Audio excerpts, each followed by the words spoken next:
মাননীয় স্পিকার, আপনার মাধ্যমে মাননীয় মন্ত্রী মহোদয়ের কাছে আমার প্রশ্ন, এইচএসসি পরীক্ষা চলছে এবং গত ৩-৪ দিন ধরে আবহাওয়ার যে অবস্থা ছিল, বৃষ্টি এবং পুরো শহর, শুধু তো ঢাকা না, ঢাকা চট্টগ্রাম সহ বড় বড় যে শহরগুলো, সে শহরগুলো পানির নিচে তলিয়ে গিয়েছিল।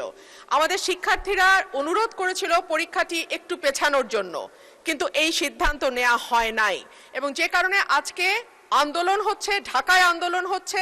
আমি মাননীয় মন্ত্রীর কাছে প্রশ্ন রাখছি, এইচএসসির মতো একটি অত্যন্ত গুরুত্বপূর্ণ পরীক্ষা, যেটার উপর নির্ভর করে আগামীতে একটা ছেলে বা মেয়ের ভবিষ্যৎ কোন দিকে যাবে, সেরকম একটা পরীক্ষা এবং ফিজিক্সের মতো কি বলবো, one of the most important subjects যেটা সায়েন্সের জন্য, মাননীয় মন্ত্রীকে দয়া করে বলবেন যে কি সমস্যা ছিল পরীক্ষাটি কিছুদিনের, 2 দিনের জন্য বা 1 দিনের জন্য পিছিয়ে দেওয়ার।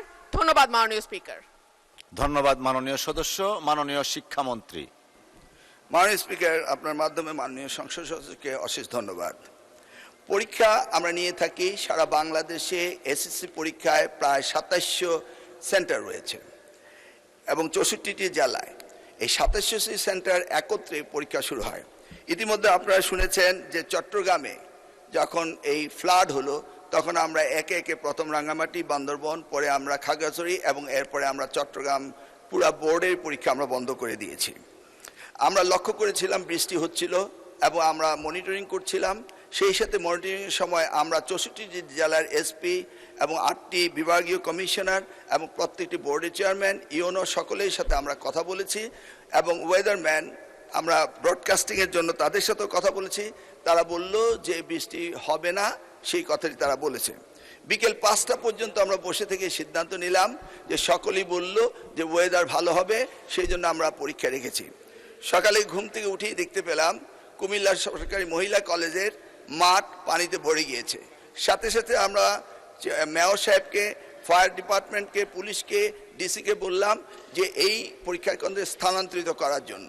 তারা তখন সকলকে নৌকায় করে ওই স্কুলের 5তলা ভবন, সেখানে নিয়ে পরীক্ষা তারা নিয়েছে। আমরা সেটা দেখেছি তাদের দুর্ভোগ। তাছাড়া বাংলাদেশে, সারা বাংলাদেশে আমরা ডিসিদের সাথে কথা বলেছি এবং ইউনিয়নদের সাথে, তারা বলেছে যে কোথাও পরীক্ষা কোনো রকম দুর্যোগ ঘটেনি, একটি শুধু কুমিল্লা মহিলা কলেজে ঘটেছে। এবং সেই সাথে ফিজিক্সের প্রশ্ন 6 এবং 7, এই 2টি প্রশ্ন ভুল হয়েছে।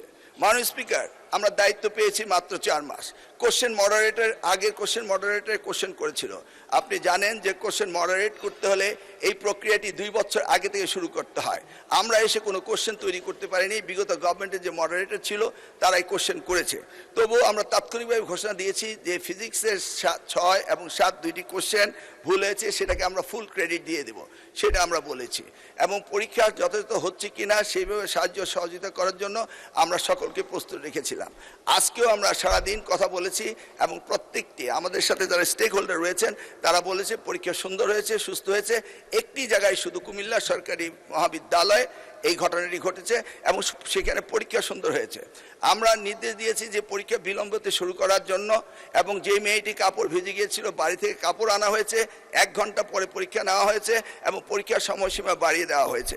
আমি মাননীয় স্পিকার আপনার মাধ্যমে জাতিকে জ্ঞাতার্থে করতে চাই যে পরীক্ষা পদ্ধতিতে আমাদের যে সিস্টেম রয়েছে সেখানে লোকাল যে গভর্নমেন্ট রয়েছেন, ডিসি হতে, ইউনো হতে, পুলিশ হতে, তারা তাৎক্ষণিকভাবে ব্যবস্থা নেবেন যে পরীক্ষা এখানে নেওয়া যাবে কি যাবে না।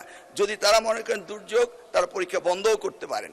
আমরা বারবার কথা বলেছেন না স্যার, আমরা ঠিক মতোই নিচ্ছি এবং আপনারা দেখতে পেয়েছেন যে বৃষ্টির পানি কোথায় কোথায় ছিল, সেগুলো আমরা সকলেই লক্ষ্য করেছি। কোমলমতি সন্তানদের জন্য আমাদেরও মায়া রয়েছে মাননীয় স্পিকার, সেই জন্য আমরা সবসময় মনিটরিং করি। ধন্যবাদ আপনাকে।